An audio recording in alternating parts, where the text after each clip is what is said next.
Aujourd'hui, on fait des crêpes autrement avec une grande plaque de crêpes aux pommes cuites au four. Pour la pâte, vous allez fouetter ensemble le sucre et les œufs. Je vous mets tous les ingrédients en description sous la vidéo, il faut cliquer sur le petit plus. Donc vous ajoutez ensuite la farine de sarrasin. Si vous n'en avez pas, vous pouvez remplacer par de la farine de blé. Et ensuite la farine de blé. Donc vous mélangez tout, vous n'arriverez pas à mélanger tout justement.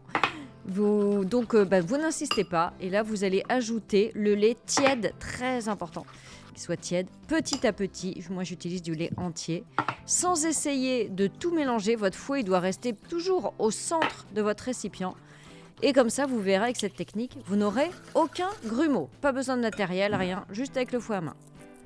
Vous réservez, vous allez ensuite laver et éplucher les pommes, vous les coupez en morceaux et vous les râpez. Bon, moi j'ai utilisé une râpe qui est super pratique, je vous mets la référence sous la vidéo.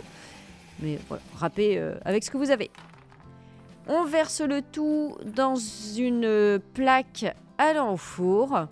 Vous répartissez bien dans la plaque et vous versez la pâte à crêpes sur le dessus. En fait, j'ai repris plus ou moins ma recette de galette aux pommes que je fais habituellement cuire à la poêle et que j'ai adapté donc pour une grande plaque de four. Vous saupoudrez de cannelle et vous répartissez des petits morceaux de beurre demi-sel, très important.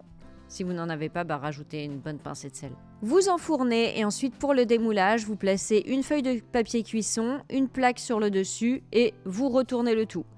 Donc vous démoulez. Moi, je n'avais pas beurré parce que j'ai un moule en silicone premium. Si ce n'est pas votre cas, je vous conseille quand même de beurrer. Et ensuite, hop, on retourne dans l'autre sens pour avoir le joli côté en présentation. Et voilà, il ne vous reste plus qu'à couper en petits carrés. Et puis, je vous conseille de servir chaud et avec une petite noisette de beurre. Ce sera toujours demi-sel, bien sûr. Ce sera délicieux. J'espère que ça vous a plu. Si c'est le cas, je compte sur vous pour liker la vidéo, pour vous abonner à la chaîne. Et puis, vous pouvez cliquer sur la petite clochette pour recevoir les notifications. Merci à tous.